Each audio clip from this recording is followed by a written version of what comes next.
quero lhes convidar a abrir num texto que é segunda carta aos Tessalonicenses, por favor.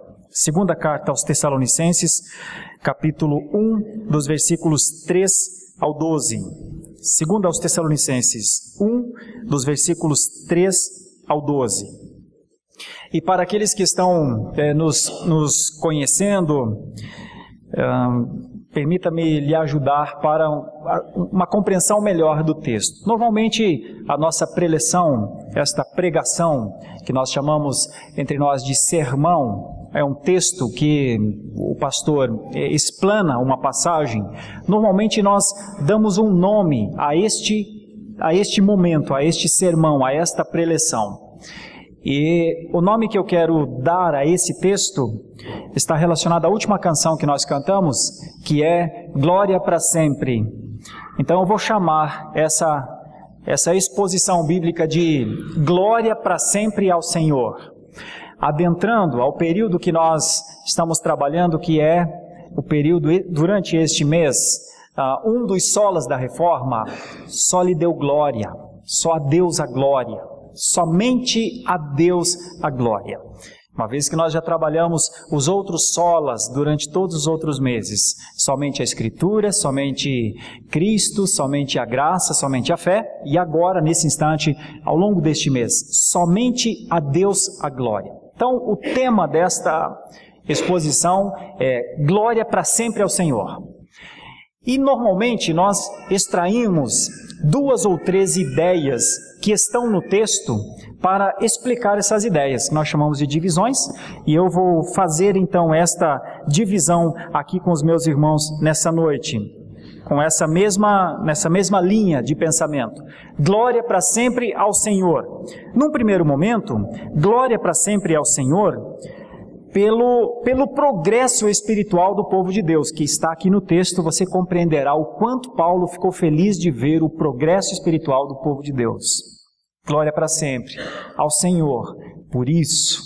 Logo depois, glorificado seja o Senhor, exaltado, lembrado, admirado seja o Senhor pelo seu reto juízo.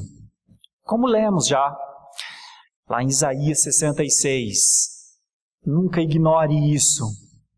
O Senhor vem, e o Senhor vem na sua justiça. Ele vem, mas Ele não somente vem, Ele vem na sua justiça. Então Ele é glorificado para sempre. Vamos entender um pouco sobre isso. E por fim, Deus é glorificado, glória para sempre ao Senhor, por uma fé viva. Lembrem que tem um dos autores das Escrituras que diz que fé pode ser viva e pode ser morta. Então, glória para sempre ao Senhor por uma fé viva. Vamos entender aqui na passagem o que é essa fé viva. Então, glória para sempre ao Senhor, pelo progresso espiritual do seu povo, pelos seus retos juízos e, por fim, por uma expressão viva de fé. Vamos entender como isso se dá e o que isso pode ser aplicado às nossas vidas? Veja lá comigo, no texto de Tessalonicenses, segunda carta de Paulo aos Tessalonicenses, capítulo 1, dos versículos 1 a 12. Os 2 primeiros versículos são uma saudação apenas. Paulo, Silvano e Timóteo, então aqui já temos uma ideia que eles estão numa equipe, Paulo, Silvano e Timóteo, e eles estão se dirigindo a essa igreja que ficava em Tessalônica, e a maneira como eles se dirigem é toda voltada à pessoa de Deus. Então, quando eles conversam com a igreja de Tessalônica, o diálogo é estabelecido nos interesses de Deus. É como se ele dissesse assim: eu vou escrever a vocês, Tessalonicenses, mas interessa-me estar debaixo das orientações, dos cuidados, da presença, da glória de Deus. Por isso, os 2 primeiros versículos. Paulo, Silvano e Timóteo, a igreja dos Tessalonicenses, em Deus nosso Pai e no Senhor Jesus Cristo, graça e paz a vós outros da parte de Deus Pai e do Senhor Jesus Cristo.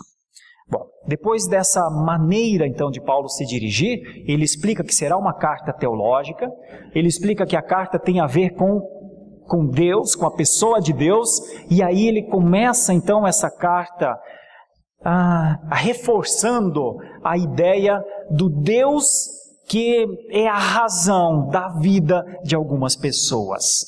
Deus como o sentido da vida. Deus como o centro da existência. Deus como a explicação para todas as coisas. Deus como o motivo para as ações das pessoas. E a maneira, então, de Paulo falar aos Tessalonicenses, primeiramente, é valorizando o que havia acontecido com este povo. E o que foi que aconteceu? Que os Tessalonicenses progrediam. Nós que sempre lidamos com situações difíceis e muitas vezes nossas dificuldades, mas começar esta carta pensando o que é o progresso espiritual do povo, é uma coisa que vai trazer uma aplicação muito direta às nossas vidas. Veja comigo, os versículos 3 e 4. Irmãos, cumpre-nos dar graças a Deus no tocante a vós outros, como é justo, pois a vossa fé cresce sobremaneira, e o vosso mútuo amor de uns para com os outros vai aumentando, a tal ponto que nós mesmos nos gloriamos de vós nas igrejas de Deus, à vista da vossa constância e fé em todas as vossas perseguições e nas tribulações que suportais. Olhe para esse texto, dá uma olhadinha assim e imagine você, o que será que estava acontecendo aqui? O que era essa maneira de Paulo falar? Eu vejo que vocês estão avançando. Eu vejo que vocês estão sobremaneira sendo aumentados, a tal ponto que nós mesmos, eles, a equipe, eles se alegram e provavelmente contavam para as igrejas a respeito de como eles estavam vivendo. Meus irmãos, o texto parece sugerir que essa instituição chamada igreja é uma instituição de resistência. É uma instituição que vem desde os tempos mais antigos, Antigo Testamento inclusive. É uma igreja, é um grupo, é um núcleo de pessoas sempre desconsiderado, sempre desconsiderado pelos povos, sempre tido como um povo estranho. Esse grupo de pessoas, desde os tempos mais antigos, sempre causa uma estranheza. É povo estranho, certamente é povo estranho. Certamente é povo estranho porque tão pequeno, nunca foi um mega povo, nunca foi o domínio da existência, nunca foi.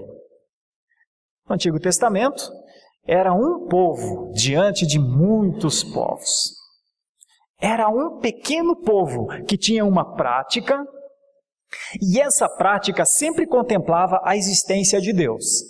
E todas as ações deste pequeno povo, para com o Senhor Deus, sempre foram vistas pelos outros povos, que tinham muitos outros deuses, que tinham muitas outras formas culturais de viver, como uma coisa muito esquisita.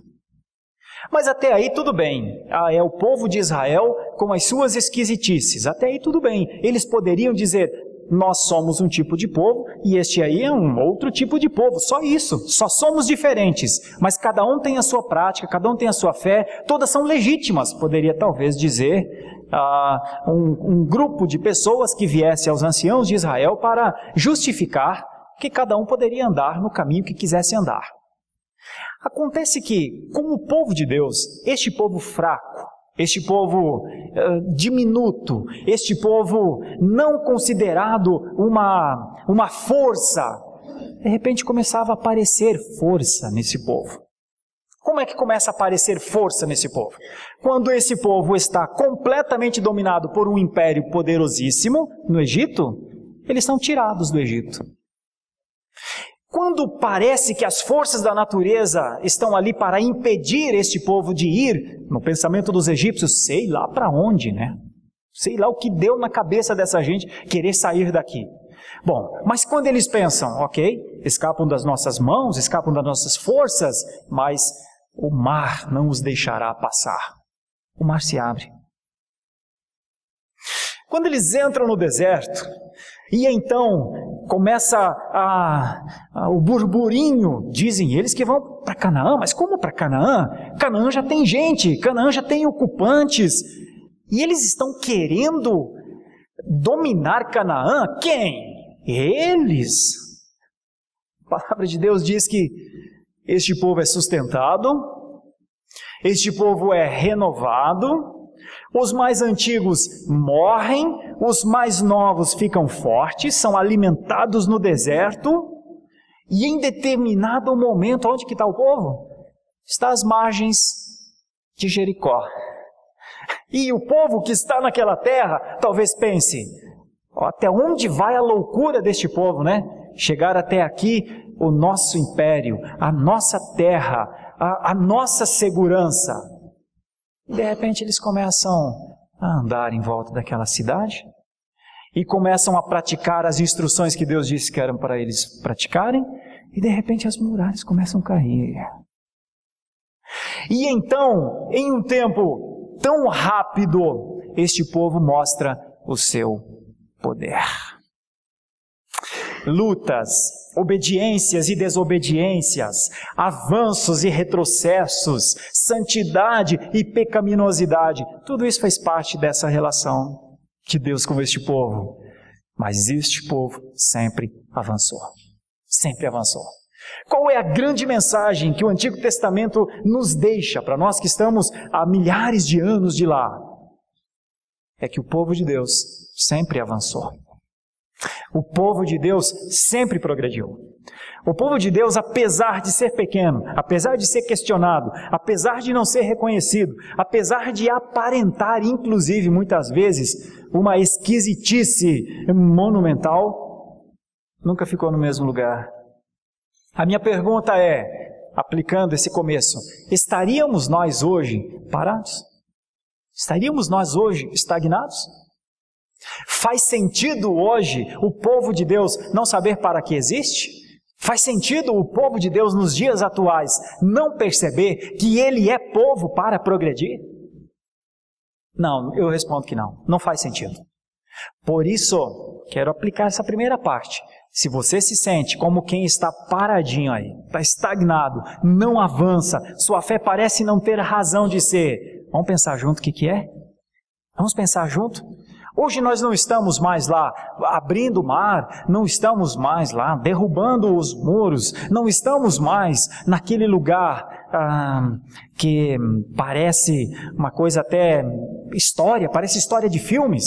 Se nós não crêssemos nas Escrituras como cremos, se nós não crêssemos que as Escrituras são a palavra de Deus, a verdade de Deus, que isso aqui não é história, isso aqui não é roteiro de filme, isso aqui é fato, isso aconteceu, são narrativas históricas.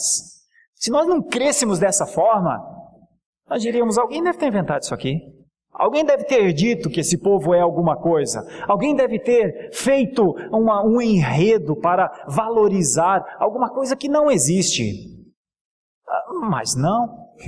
Não só existe, como aconteceu, porque cremos. Se cremos na Escritura dessa maneira, então tem que pensar, como é viver hoje, tantos milhares de anos depois? E é nesse ponto que eu quero conectar a minha primeira divisão. Glória para sempre ao Senhor, na progressão espiritual do seu povo. Você não está em guerra física mais. Você não está lá, nem sob o povo do Egito, você não está mais no deserto, você não está mais de frente para os muros de Jericó, você não está mais lá se debatendo com Astarote, com Dagon, com tantos outros deuses que estavam estabelecidos naquele tempo, você não está mais. Isso é uma passagem que aquele povo viveu. Mas quais são as nossas lutas? Quais são as nossas tribulações? Quais são as nossas perseguições? Porque o texto, no finalzinho do versículo 4, parece dizer isso. Parece dizer, Paulo dá graças, porque ele vê a fé crescendo sobremaneira e o amor deles aumentando. A tal ponto de ele contar isso para as outras igrejas, e aí ele coloca a situação. Porque fé pode aumentar, amor pode ser uma coisa muito bonita, mas não dá para ignorar a circunstância. Não dá para ignorar o momento. Qual era o momento aqui dos Tessalonicenses? Você pode ter certeza, igreja pequena, terra de ídolos. Igreja pequena, perseguição que vinha da família, que vinha do império, que vinha do poder econômico, que vinha da cultura. Então Paulo está valorizando que este povo sabe ser diferente, que esse povo sabe se posicionar, que esse povo sabe se blindar, que esse povo sabe se identificar, que esse povo continua a sua caminhada. Não é desertor, não é peregrino.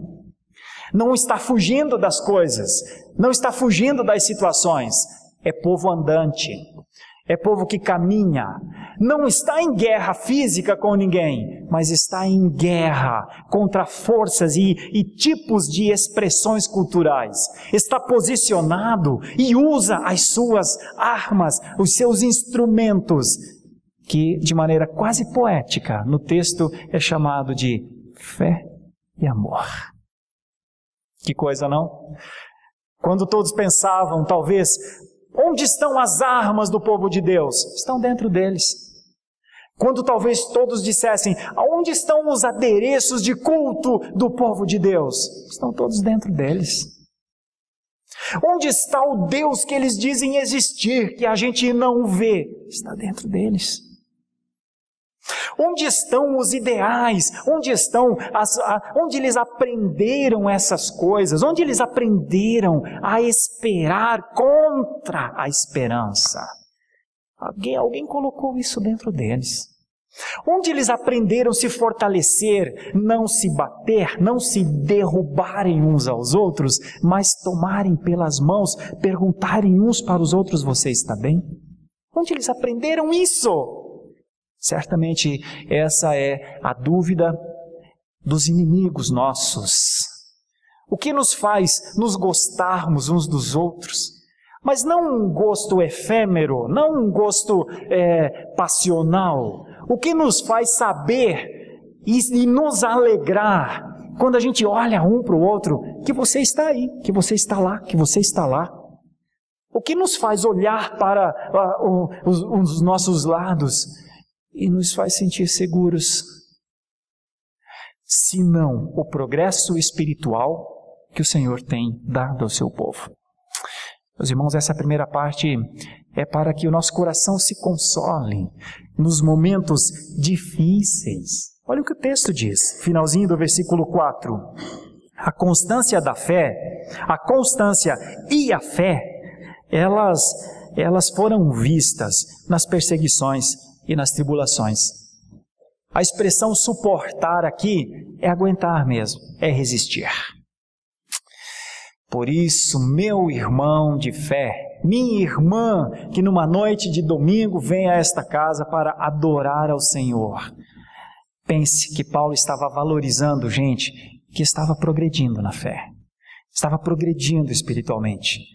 Paulo estava entendendo que eles viviam os momentos difíceis, mas Paulo estava vendo o posicionamento deles, aquilo que estava no seu coração, aquilo que os movia. Paulo via um momento de tribulação, de perseguição, mas Paulo via que os crentes não estavam no mesmo lugar, eles avançavam. Como avançar hoje? Como, à luz da palavra de Deus, avançar? A primeira coisa que eu gostaria de dizer aos irmãos, lembrem-se sempre do Senhor. Lembrem-se sempre,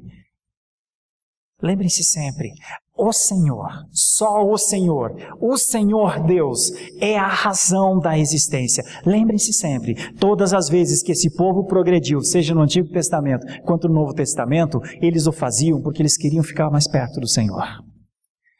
Qualquer tipo de progresso meu e seu só se dará no quanto mais e mais nós nos identificarmos com o Senhor.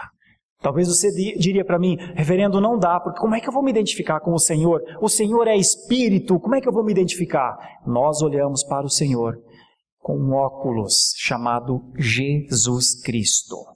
Ninguém de nós se parecerá com qualquer coisa que seja a verdadeira virtude, se não for por meio, pelo caminho, pela maneira, pela identificação com o Senhor Jesus Cristo.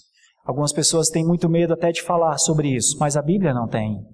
Paulo diz, imitem-me a mim, porque eu tenho um alvo. Eu quero imitar as falas, o pensamento, os atos do meu Senhor. Então, meus irmãos, o progresso espiritual dos Tessalonicenses se dava nessa perspectiva. Porque o Senhor deles, porque o Senhor Jesus, que era o Senhor deles, foi o que mais suportou a tribulação. Foi o que mais suportou a perseguição, mais suportou. E suportou pela causa que tinha, não tinha como voltar atrás. Ele voluntariamente se deu. Ele é aquele que se deu. Ele é aquele que se partiu. Ele é aquele que se derramou. E nisso, nessa mirada, nesse olhar futuro, o autor aos Hebreus diz, caminha, continua a tua caminhada, prossegue, olhando firmemente para o autor e consumador da vossa fé, Jesus Cristo. Então, valorização pelo progresso espiritual me parece, a tônica de Paulo aqui. Se você tem progredido espiritualmente, certamente você está progredindo em fé e em amor. Se você não progride em fé e em amor, possivelmente você não progride na sua caminhada espiritual. E não é certo para, com a glória de Deus, o povo de Deus, se perder, se estagnar, se atrasar. Glorifica ao Senhor, olhando para esse autor e consumador da fé. Se eu e você não somos homens e mulheres de dependência de Deus, de clamor ao Senhor, de joelhos dobrados diante do Senhor, provavelmente nós não estamos avançando, nós não estamos progredindo, porque isso não é adquirido por nós, isso vem do Senhor. Bem-vindo ao mundo de tribulações e perseguições, mas também bem-vindo ao tempo da graça do Senhor, para que as tribulações e as perseguições evidenciem ao Deus Todo-Poderoso que sustenta o seu povo. E é dessa maneira que o povo de Deus é evidenciado na diferença. A segunda ideia, versículo 5 até o versículo 10, vai falar sobre outra coisa. Glória para sempre ao Senhor no seu reto juízo. Agora te prepare, porque tem partes assustadoras aqui. Se você é um crente convicto, teu coração vai descansar nessas passagens. Se a sua fé é cambaleante, você vai ter que se decidir, e seria bom que você decidisse agora. Porque você vai ter coisas aqui que vão mostrar o seu futuro. Eu não sou vidente, as Escrituras não se propõem a nenhum nível de vidência, as Escrituras relatam os atos de Deus, os passados, os presentes e os futuros. E aqui parece nos levar para um tempo que ainda não é o tempo que nós estamos vivendo, é o tempo do juízo. Então, aos crentes, aos que já descansaram em Jesus, eles não temem o juízo. Aqueles que ainda não descansaram em Jesus, eles precisarão se deparar com o juízo. E é por isso que a pregação, como nós já lemos aqui em Isaías 66, a pregação também serve para isso, para ajudar aqueles que ainda não conheceram a esse que livra da ira vindoura, para que eles o conheçam. Então, a você que já é crente, você não vai ser apresentado novamente a Jesus. Você vai percebê-lo aqui. A você que não é crente, eu quero lhe apresentar Jesus, que você precisa dele. Mas você precisa mais talvez do que você pense. Deixa o texto mostrar. Versículo 5 até o versículo 10. Bom, Paulo está então falando sobre isso, né? Está falando do progresso deles e se alegrando nisso. Então, glória para sempre ao Senhor por conta do progresso espiritual dos crentes. Mas aí, Aí, logo depois, ele vai mostrar algum tipo de uma ação de Deus que faz com que isso aconteça. Então o versículo 5 começa assim: sinal evidente do reto juízo de Deus, para que sejais considerados dignos do reino de Deus, pelo qual, com efeito, estáis sofrendo. Se de fato é justo para com Deus que Ele dê em paga tribulação aos que vos atribulam, e a vós outros que sois atribulados, alívio juntamente conosco, quando do céu se manifestar o Senhor Jesus com os anjos do seu poder, em chama de fogo, tomando vingança contra os que não conhecem a Deus e contra os que não obedecem ao Evangelho de nosso Senhor Jesus. 9. Imagine numa noite como essa ter alguém que não é crente. Porque daí essa passagem é para você.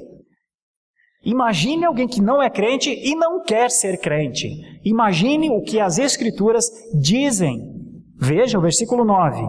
Estes sofrerão penalidade de eterna destruição, banidos da face do Senhor e da glória do seu poder, quando vier para ser glorificado nos seus santos e ser admirado em todos os que creram naquele dia, porquanto foi crido entre vós o nosso testemunho.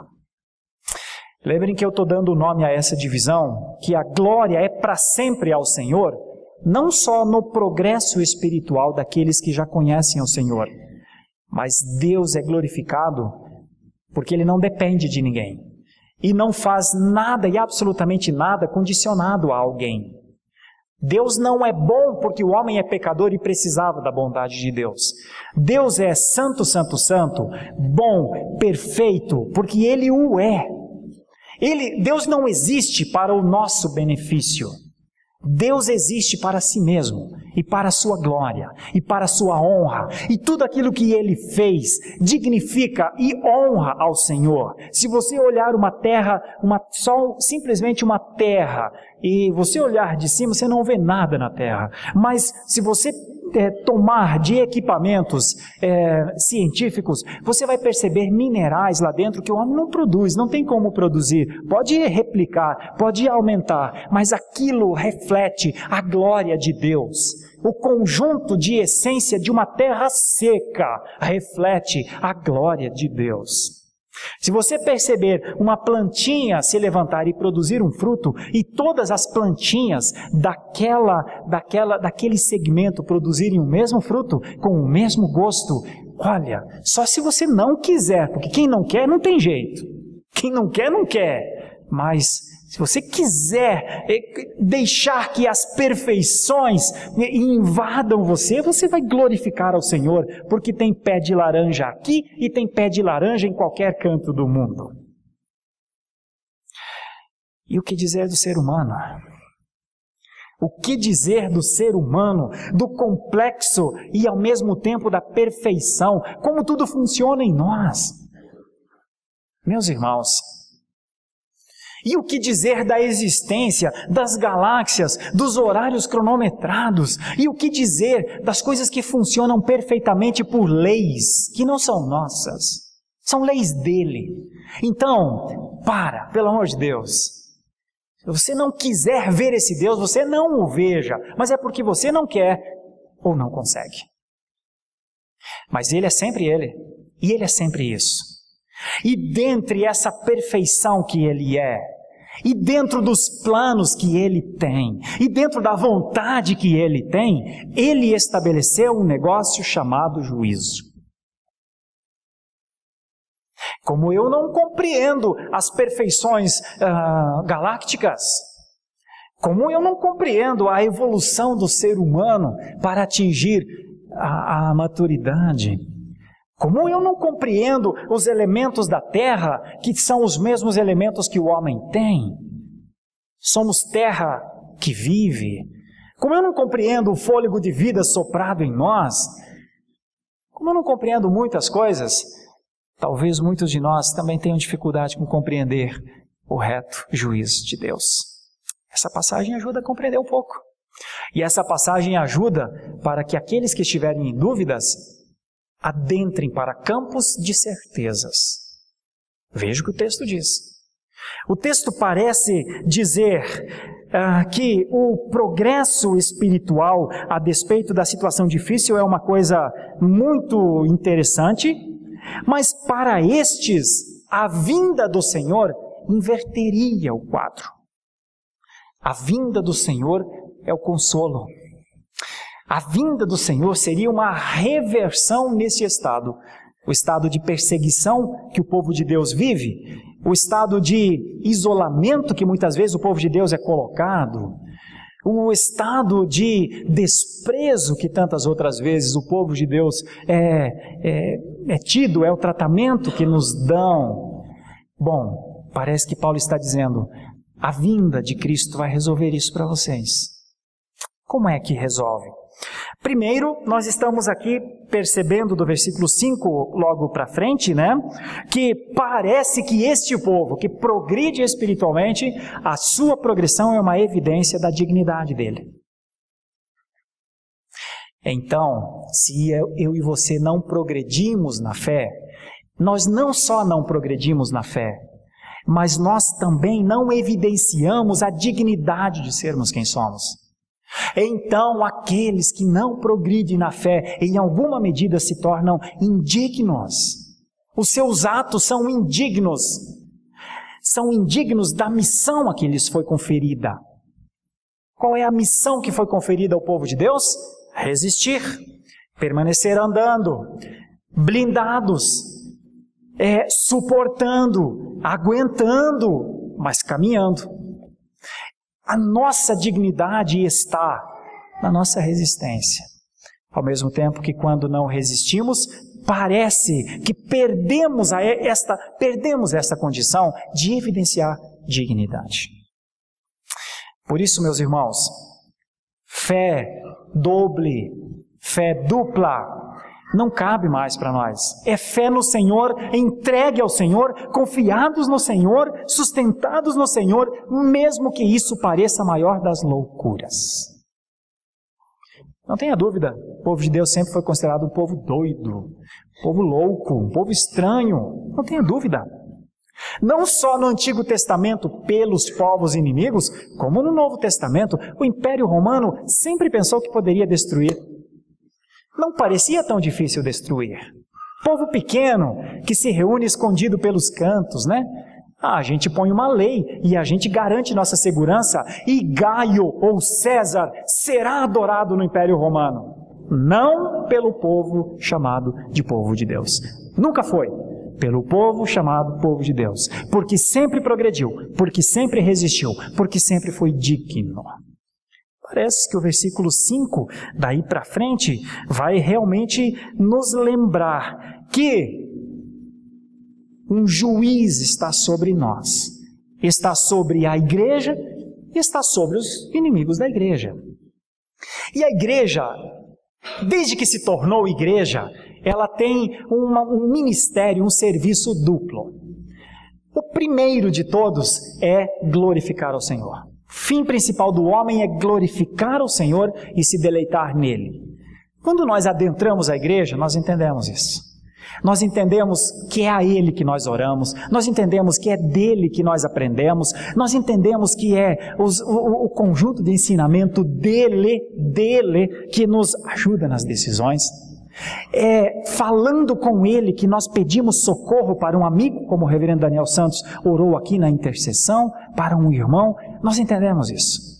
Então a igreja vive para isso, ela se reúne num culto como este para glorificar, para dizer: Senhor, que bom é ser teu povo, e é bom demais. Como é bom vir a este lugar e cantar cânticos tão lindos, como é bom. Como é bom encontrar os meus irmãos, como é bom saber que eles continuam ali, e como a gente sofre quando um ou outro se perde, porque há os que se perdem também.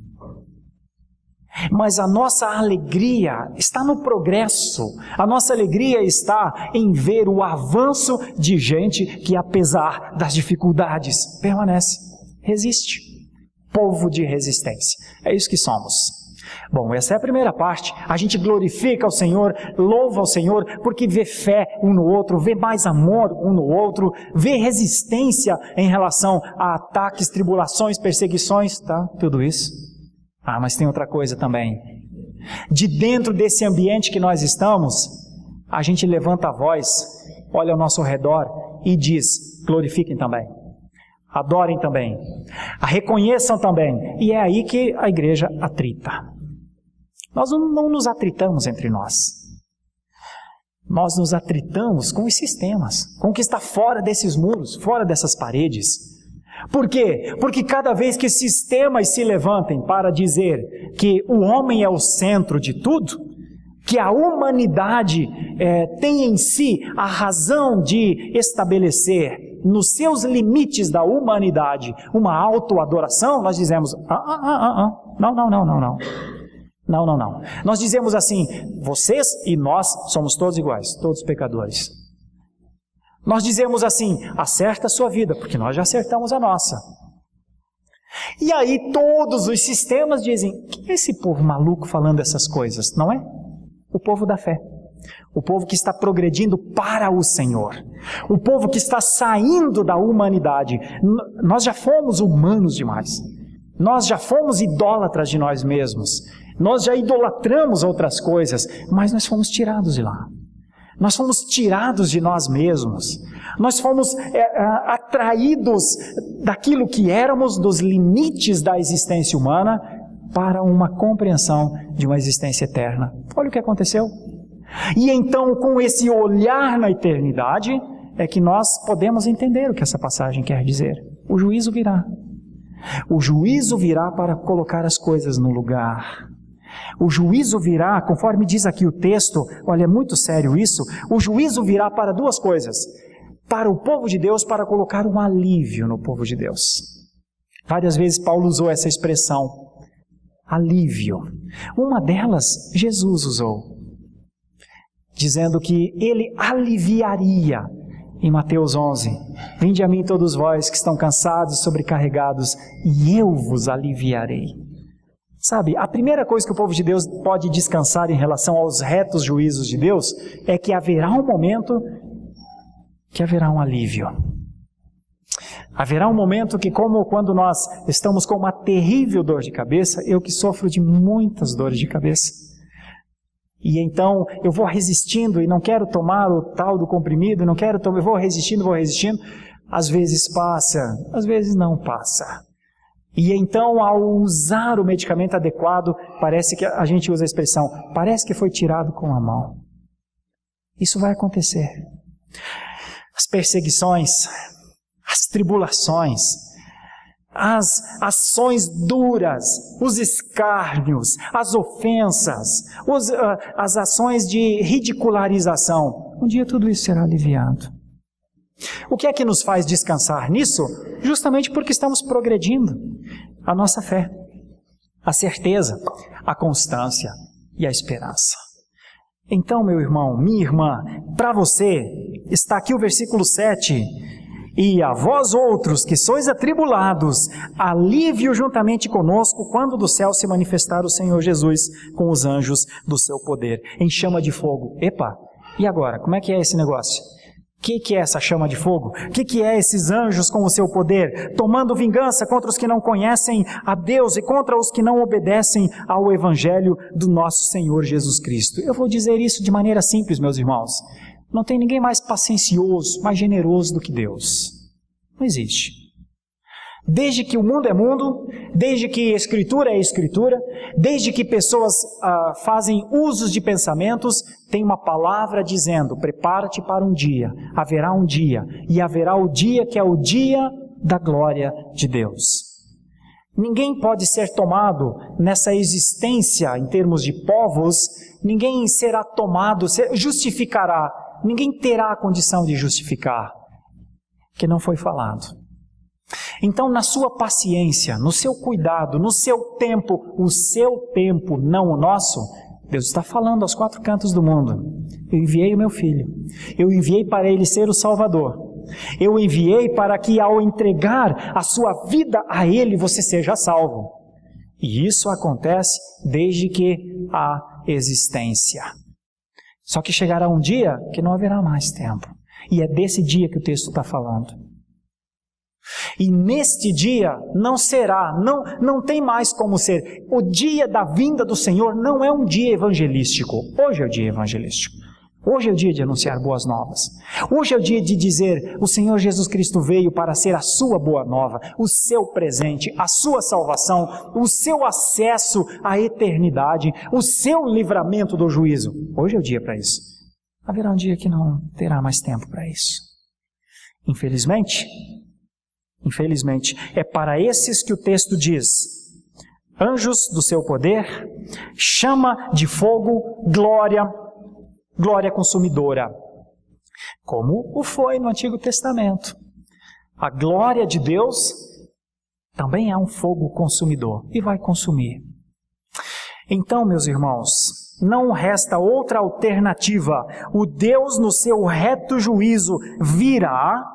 Ao seu povo está destinado o cuidado, porque Ele aplicou toda a sua ira no seu Filho, e então, porque a ira de Deus se abateu sobre o seu Filho, o povo de Deus passará pelo juízo.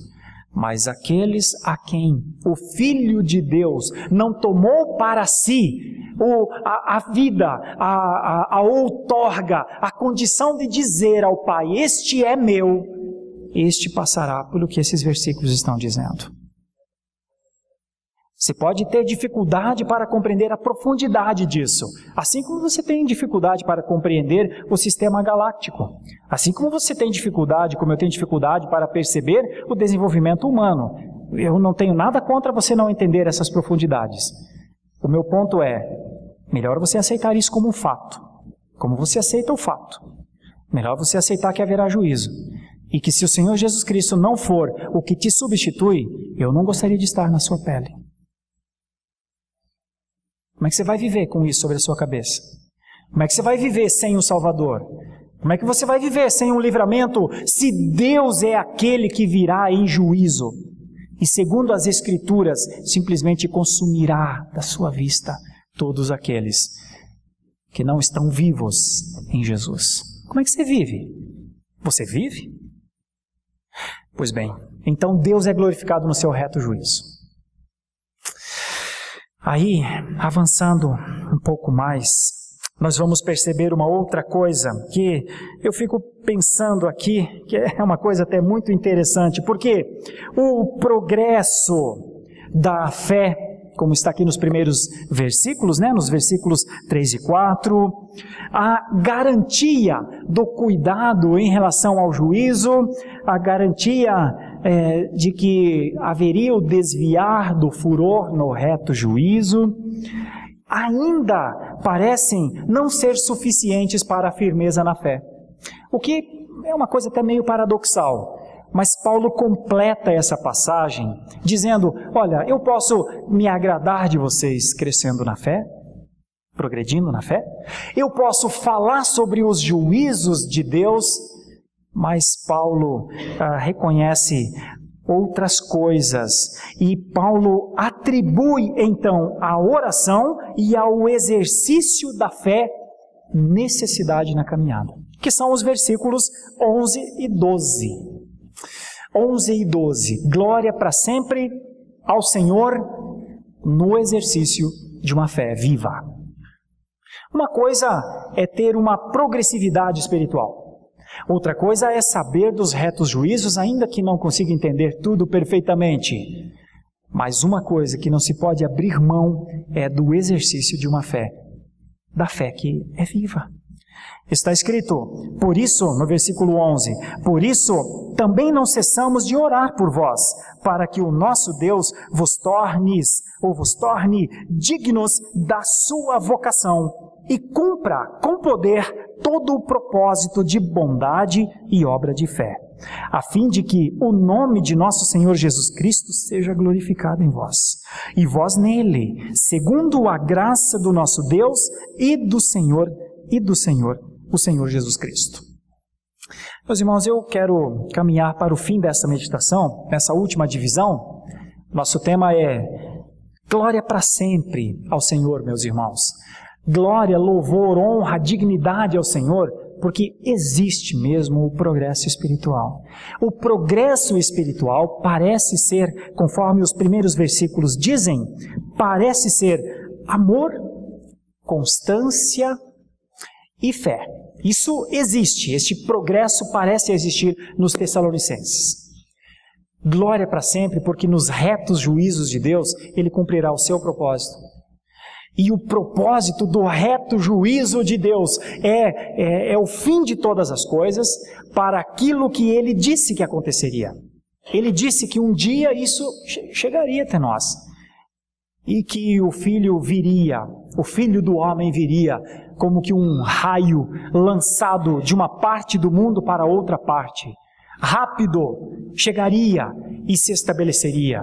E isso seria o dia, então, da vinda. Ele disse aos seus discípulos em Atos que isso aconteceria. Ele é glorificado nisso.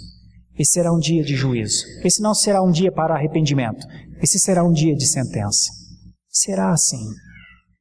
Mas Deus é glorificado também, porque Ele deixou para nós um tipo de ferramental.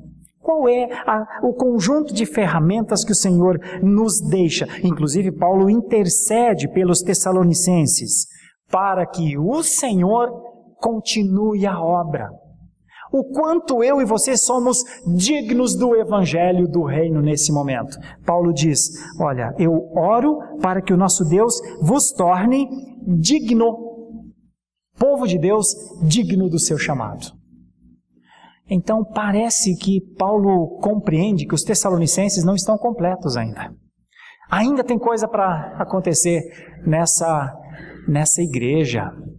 Ainda tem coisas boas do ponto de vista de fé por acontecerem nessa igreja. Ainda tem gente que precisa amadurecer mais na fé nessa igreja.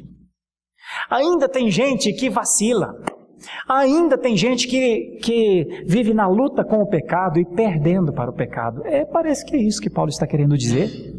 Então Paulo valoriza a fé viva deste povo. E esta fé viva, os versículos parecem nos mostrar, né? Paulo quer e ora e pede que Deus cumpra com poder todo o propósito de bondade e complete a obra de fé neles para uma coisa. Porque a fé viva em nós, meus irmãos, é a fé que glorifica o Senhor Jesus Cristo. É a fé que dedica a honra que Ele merece ter. O exercício da fé faz com que nós nos separemos, com que nós sejamos vistos, porque realmente fomos feitos um povo diferente.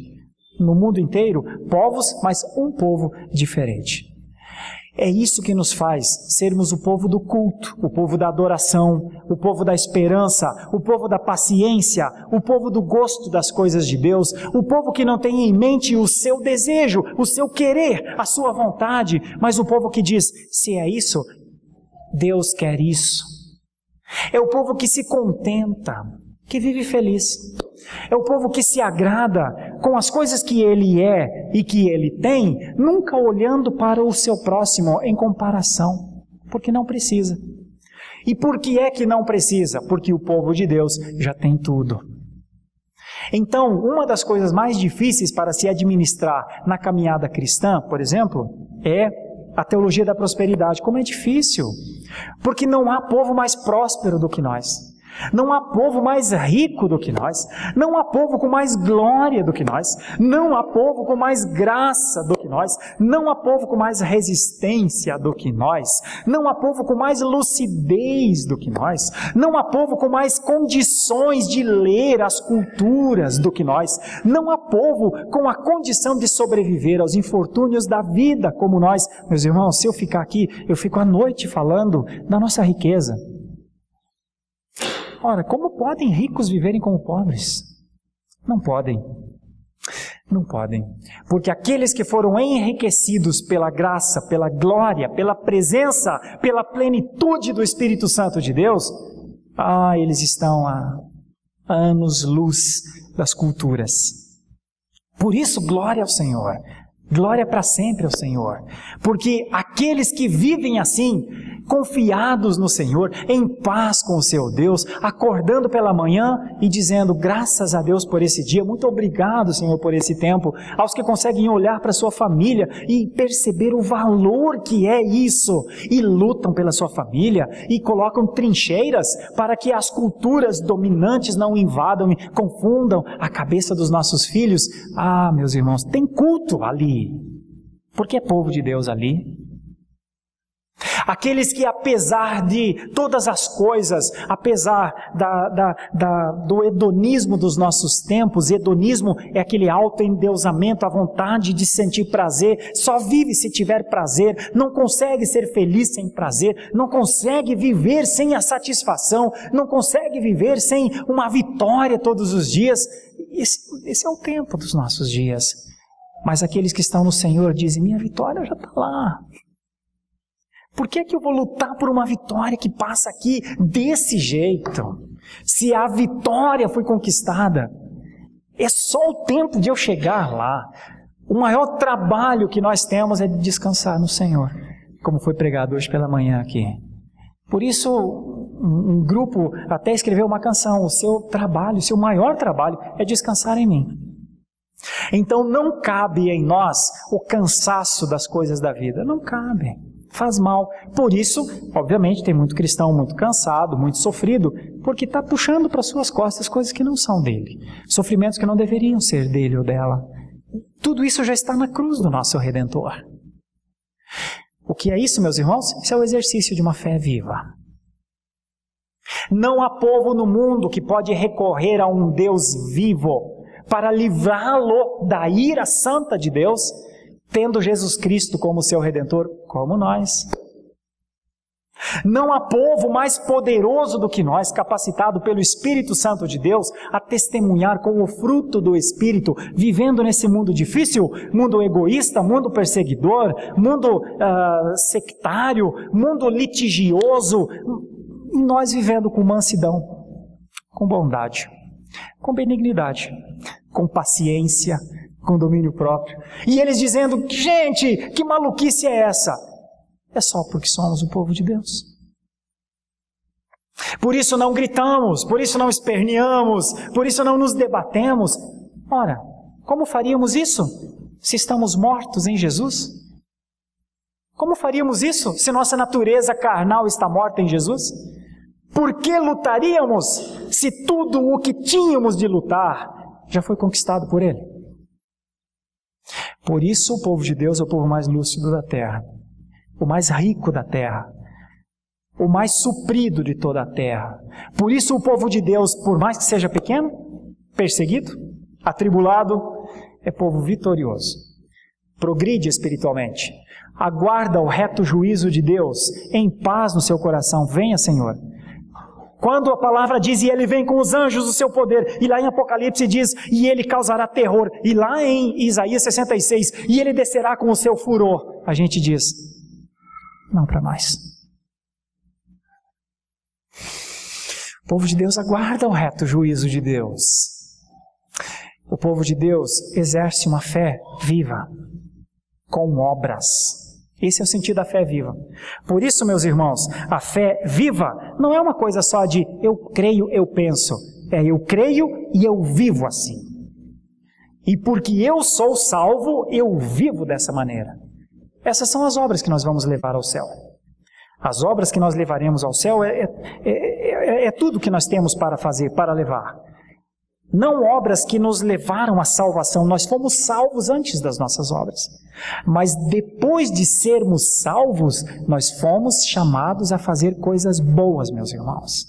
E a fé viva é a raiz de um fruto.